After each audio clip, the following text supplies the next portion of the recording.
Hi, everyone, and welcome to today's podcast episode of Resolute Software, Modernization Accepted.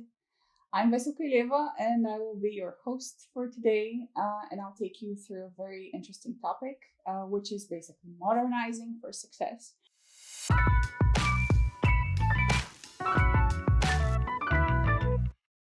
I have with me Antonia, who is our VP of Marketing, and Tsiaka Kono, who is Director of Engineering. Basically, they are forces to be reckoned with within Resolute Software, but not only. And they have vast experience within the technology industry. So, what we're going to talk about today is whenever a company needs to create a new website for themselves, we're going to talk about the why and the how and take us through a very interesting journey that Resolute has been through within the past couple of months. So it's not just about the new website that we have in Resolute, but also what decisions we needed to go through and what the process looked like. So let's start with the why. So tell me, Tony, what was the reason that we needed a new website?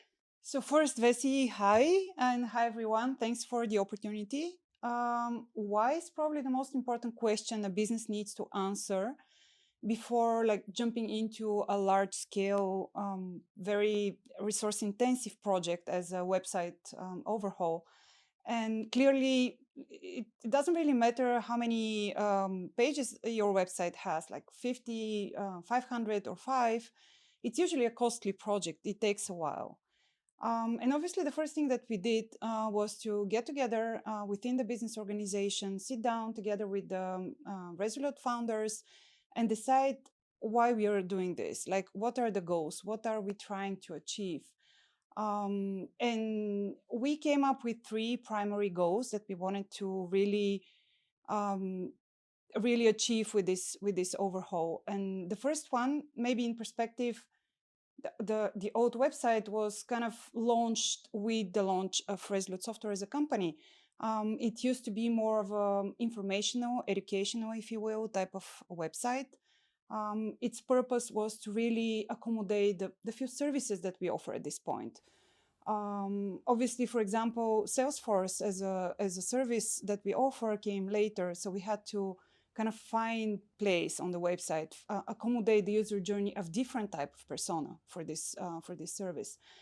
Last year alone, we launched I think 4 or 5 different services. Like we launched Exit the Cloud, we launched ChatGPT, training integration services. So this all had to be accommodated somewhere. And the old information architecture of the website was not really allowing this. So we had to really find ways to improve the user journey and make sure that we accommodate the customer needs. So that was one of the major goals. Also, obviously, when you come up with the goals, you have to think, is this tangible? Can we measure success? And with improving user journey, you can easily measure success in terms of bounce rate, like is it improving? Are people sticking more on the website? Are they spending more time on the website? Are they visiting more pages? So this is easy to measure at this point. The second major goal that we were after was to actually turn this business card, as I mentioned before, into a lead generation marketing tool. So in perspective, Resolute Software is a high-end consultancy company. We don't offer products, so we cannot really, users cannot really trial our services. And this is something that is kind of tricky when you want to kind of nurture the leads from visitors towards customers, because there is no such thing as people searching the internet for consulting services. They come to your website, they're like, hey guys, I want to use your services. If we think about the buyer persona, they are usually VP of digital transformation, VP of engineering type of personas who are entrusted with a large scale multi-year type of project. They need to kind of overhaul their entire systems. It's an expensive project for them, so they need to ensure that the partners they're looking for are really trustworthy. So it takes a while. You have to kind of help them stick with you for a long time before they actually get in touch with you for a sales inquiry. And last but not least, we obviously the brand also involved, Resolute brand, in the past few years. So we had to stay on brand. Like that's one of the most important things when you're building brand awareness is that you have to really make sure that your brand is consistent. And we wanted to send the same message, like outside, internally, and externally to the external audience.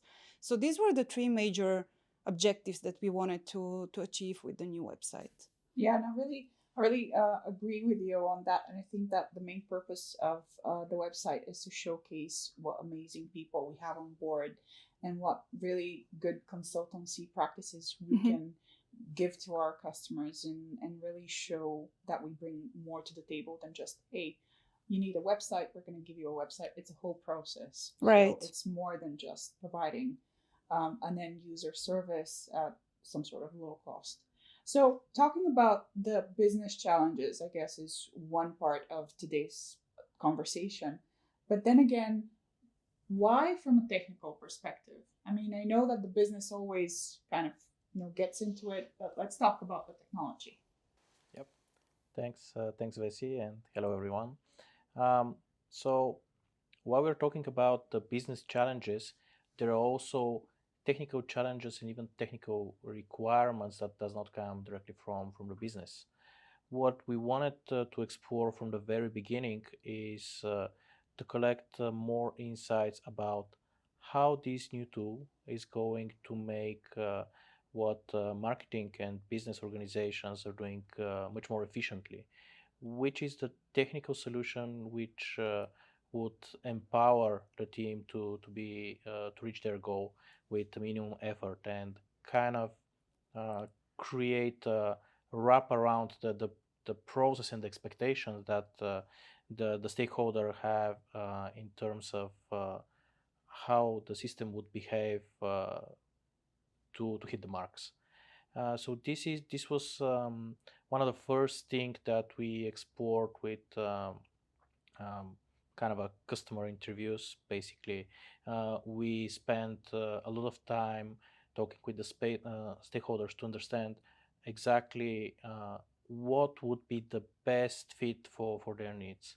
And early on, it became apparent that you cannot just get off-the-shelf solution and just put it, spin it up, and then you're ready to go. Because yes, you can do that usually, but it would get you like 80% to the goal, and the rest 20 might be very costly in terms of resources, time, and might not be even attainable. So, having said that in mind, early on we understood that we needed to do something much more custom tailored.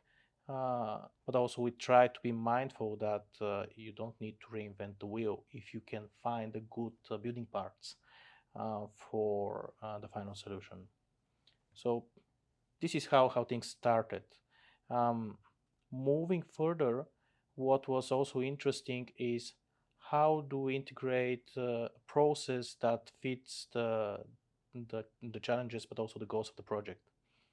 We were working cross-functional within the organization, which was ideal. I mean, we are we uh, because usually when we are talking about staff augmentation, we try to incorporate the best practices, but we are talking with teams that are having different culture that we need to adapt to, that we need to augment to. Um, Now we were building something within the company, which was ideal because everybody was aligned of what they actually want to achieve. What is the goal? How do we want to get there? Um, a bit of praise story that probably it's important to mention is that this project has been in the backlog for more than a year before actually it was started. So it was highly anticipated project. There were very high expectations, and the business desperately needed it. So early on, we needed to find the process that fits best and kind of start to bring answers to those expectations. So kind of reality expectations meet, and also some of the ideas that are within the stakeholder heads start to lay out on the screen, uh, and evolve from the initial idea. Um, yeah. Okay. I think that one of the good metaphors that we've discussed with you both is the cake metaphor. You can go to a store and buy yourself a cake, and that's great. It could be a really nice cake. But I think that ultimately the best results come when you put more effort and more thought in what you have. So if you do have a good recipe, because ultimately we did not reinvent the wheel with the technologies that we used, but then again, we did put the effort in, which kind of came as a really great end result, which is our new website. So take me a bit deeper into the technologies that you decided to use. Mm-hmm. So, as we said at the beginning, our core expertise, where we believe we shine, is around the .NET world, .NET ecosystem. And while we have expertise in other areas, we still believe this is the set of technologies where we can really make most out of it. Um, we started looking for a solution, and what it came out was that we decided to go with Blazor, a very promising, very well establishing nowadays Microsoft technology stack that stayed in the foundation of the solution that we are currently using, which is currently making the website what it is today. Um, this is one part. There are specifics because Blazor as itself is usually targeting two different audiences. One, we are talking about um, SPA technology, single page application technology, which is kind of within the realm of other JavaScript client frameworks. On the other side, there is also the capability that you can execute all of your code in the browser, but ultimately you remain mostly within the world of C#, .NET, and what .NET expert would feel comfortable with. Um, However, the use case was not the typical single page application because we are talking, and one of the probably one of the most important requirements was that we needed to make this migration while retaining the SEO ranks and while, if possible, improving them. So that means that we needed to think about speed and efficiency of execution on the client side, first hit impressions, but also we needed to think how the web crawlers and the search engines are going to see, so to say, our website. At the end of the day, we came up with quite an elegant solution which fulfilled both of those goals. And not only that, one other aspect is again goes into our core expertise, and this is providing beautiful UX and design. Yeah, you can go to a website to see it yourself. But this posed an additional challenge that we basically needed to uh, make everything that is within Figma come up to the website to be efficient, uh, and but also to be highly reusable and to fit into the needs of marketing and business organization, where they can say, okay, we want to make a change, we want to spin up a new service, not within days but within hours. We need to reach that goal. So this was one additional challenge that we needed to account for, and in order to refine which are these moving parts within the process, what we started is with quite frequent iterations, like short-lived. A lot of feedback that we receive from the stakeholders early on, and a lot of workshops with the UX in order to refine the initial idea into something that is much more mature and hitting tangible. Yeah, tangible. If I can add to what Cvetko just said, I think it's really what he mentioned about performance. It's obviously of great importance for the business, but performance should not come at the expense of design, obviously. And having in mind that like UX UI design services is one of our really major consulting service that we offer. Of course, we would like to showcase our work. We work with global 500 Fortune 500 companies.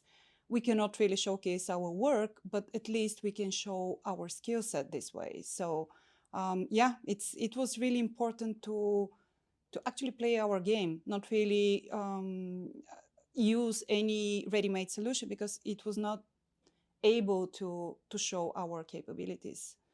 Yeah, absolutely. I agree with that. And I think that ultimately the hardest part within such a project is finding the balance between the technology that you need, the speed and agility, and at the end of the day, what's tangible from a financial perspective. Because, of course, it is an investment for any company.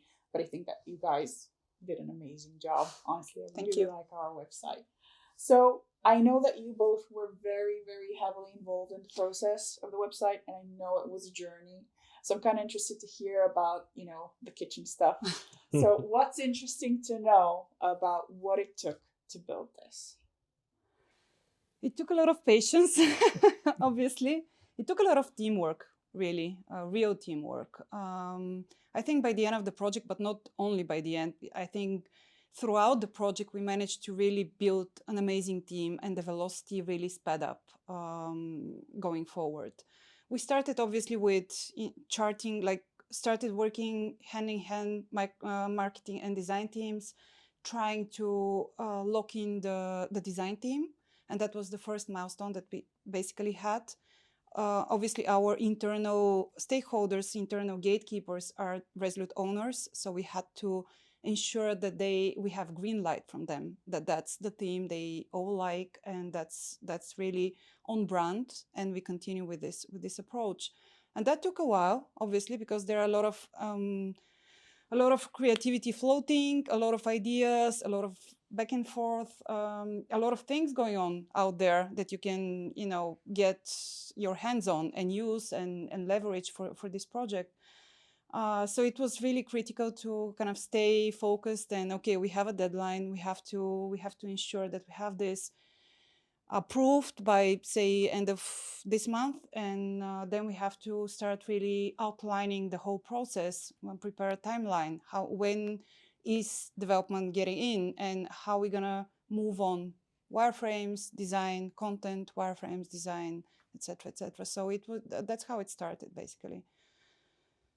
Yeah, on our end, I would say probably one of the nice things that we are all excited for is that we did manage to apply what we usually do for external projects internally in terms of trying to understand the stakeholder, trying to extract the right requirements, come up with a design architecture that fits this best, and then apply this. It was really satisfying, and people as part of the project were very involved and very engaged into making this happen. And they took pride of what they develop under the hood, because especially when you're writing code, like there isn't something at least to the end user as beautiful code, but yeah, we can appreciate internally what we built, and the real value comes up over time when you actually see the decisions and the elegance in some of the solutions that pay off as the project develops. Yeah, and I still agree that it was a very challenging project. And one of the things that I do when I finish a project is my lessons learned board. And I would like to ask you the same. I know it might be a slightly uncomfortable topic, but let's be honest. What were the challenges of building Resolute's website? Yeah, well, that's easy because that was the first thing that we actually did after the launch, to actually debrief. And we actually locked in this room for, I think, 2 or 3 hours together, development, design, marketing. and discussed all the challenges right from the start, even before the start, because as Cviatko mentioned, this project has been on the backlog for a year. So I think, were quite honest. We kind of zeroed in on the good things that happened, but also kind of managed to identify not really the problems, but really something that we can definitely solve for the next project. Like, yeah, definitely. So one of the things, at least in terms of, and I'm sure it goes not just for marketing, but also design and development teams, a big challenge for us all was the fact that, and I think that's also a challenge for any modernization project per se, because when you start working on a new thing, you have to still keep on improving what you already have, like the existing piece. So while we have to work on the new website, the whole team had to also focus on the old existing website. And having in mind that, as I mentioned, last year alone, we launched so many services, we won a few awards, we wanted to, like, for example, make more prominent what we managed to get as an award. Like the last thing we got, Deloitte, was something we couldn't really promote on the old website. We had to find ways to promote it on the new website. And all these things had to happen simultaneously. So that was not just kind of adding pressure on the team, but also increasing the scope creep of the new website for the new project. So that was kind of challenging, because it's not happening overnight, a website project, and then the business cannot really wait, and cannot stop. So we have to work on both. Yeah, absolutely. I think that in many people's minds, just you stop everything on the old website and you start working on the new website. But at the end of the day, we needed to promote our services. We launched new services, and we had so much content that we created last year, use cases and pieces that really inform people about what we do and what's really special about us. So, Cviatko, tell me about the technical challenges. I really want to know. Well, actually, I'm going to take a bit of a different perspective, not talking too much about technical, but rather process and project delivery. Um, One of the biggest challenges and something that we realized early on in the project needed to correct was how we dedicate resources and focus on the project. It came up a little bit like the tail with the shoes of the shoemaker, because we here are gathered a team that we always take pride of our work, regardless of whether it's our own or it's for external client. And we had a lot of projects during that time, and for a while this project was kind of okay, we'll get to that, but we never did. So it kind of started to lose focus, and time went on, and then we say, okay, we need to start treating it as this is just another project.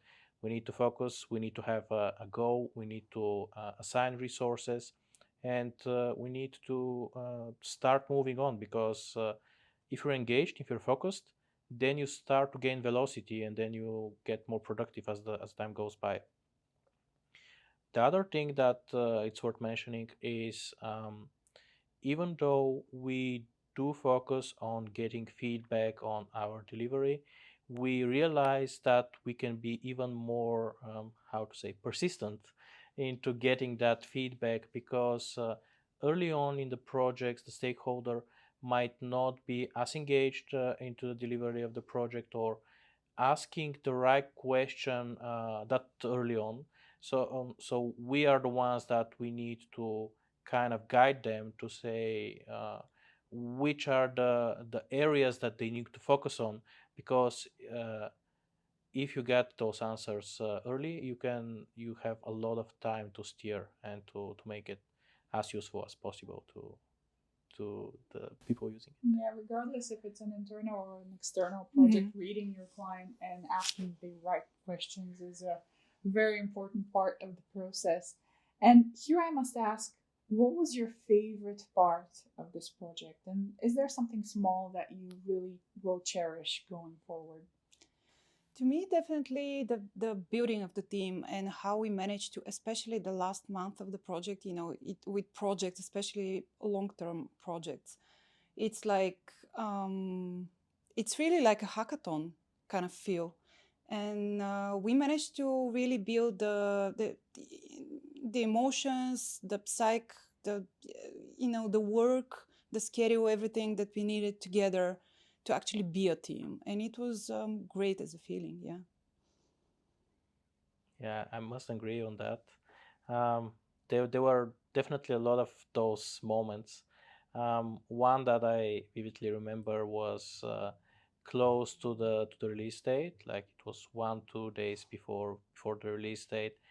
Everybody was kind of working like they're just one entity, one body. They weren't sometimes they weren't even like question and answer communication over the chat. We are a distributed team. We don't work on site all the time, but even in this situation, people started to anticipate what others are doing, how they're going to fill in the gaps, how to make it more efficient. It was kind of like a little bit like a dance, you know. Yeah. That's a really nice metaphor. This reminds me of just the last few days in which when you have a long-term project, it feels kind of a when you're getting ready for an exam, you always need like 2 more days to study for it. So at the end of the day, it was like Christmas approaching, and we were having those daily sync ups, of course, reporting on our status. And Cviatko joined. He was like, "Guys, we need to release today," and it just happened. We just managed to do it. So that's the spirit that we had. Yeah. I think that in many companies, there are internal turmoils and issues between marketing, dev, and then design. And I think that what's really special about this project, and I'm talking like a person that wasn't heavily involved, but I witnessed it. And I think that I saw the synergy just sparkling through within the team, especially before go live date and before everything was ready. But I do think that you guys managed to work really, really well together. Well-oiled machine. That's what you were for the release of this project. And I really think that you as leaders managed to really help and nurture that, which is really important, because if you don't have the teams between themselves working good together, it just you'll get a result, but maybe it won't be as good. Okay, so that was basically what we wanted to share, and I'm really thankful for you guys' time. Thank you, Vesi. Okay, well, thank you everyone for watching this episode. Join us next time where we're going to talk about UX accessibility. And thank you again.